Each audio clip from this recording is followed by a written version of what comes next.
اعوذ باللہ من الشیطان الرجیم بسم اللہ الرحمن الرحیم وبہ نستعین انہ خیر و ناصر و معین اما بعد۔ نماز جماعت کے اوپر بہت زیادہ سوالات اور اعتراضات آتے ہیں کہ بھائی ہم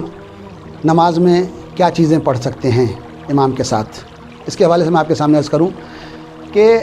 آپ کو سورہ حمد اور اس کے بعد کا سورہ جو قرأت کہا جاتا ہے، الحمد یا انا اعطیناک جو بھی پڑھا جاتا ہے، اس کو چھوڑ کے باقی سارے ذکر آپ کو امام کے ساتھ ساتھ خود بھی پڑھنا ہے۔ دوسری چیز میں عرض کر دوں کہ نیت میں آپ کے لیے ضروری نہیں ہے کہ آپ امام جماعت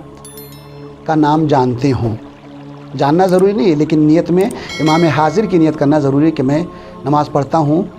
حاضر امام کے پیچھے جو آپ کی نظر میں ہے، لیکن نام جاننا ضروری نہیں ہے۔ یہ آپ نیت کر کے اور آپ شامل ہو گئے۔ اب شامل جب ہو گئے نماز میں تو آپ کو کچھ پڑھنے کی ضرورت نہیں ہے۔ اس کچھ میں کیا مطلب الحمد اور انا اعطیناک نہیں پڑھنا ہے، باقی سارے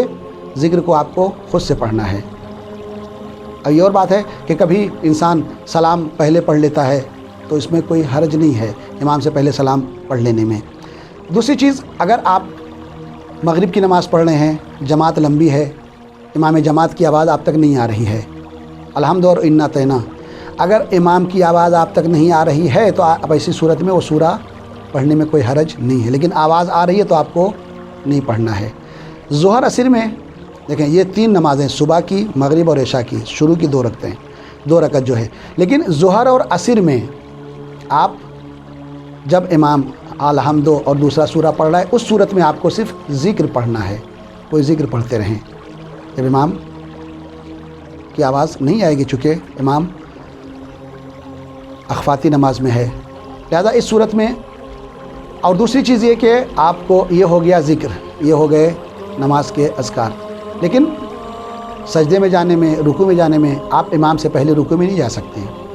یا اتنا لیٹ بھی نہیں کر سکتے کہ آپ کو کہا جائے کہ آپ جماعت میں گویا نہیں ہیں، نہ تاخیر کر سکتے ہیں اتنی زیادہ، اور نہ آپ امام سے پہلے اٹھ سکتے ہیں۔ لہذا ضروری یہ ہے کہ آپ امام کے ساتھ ہی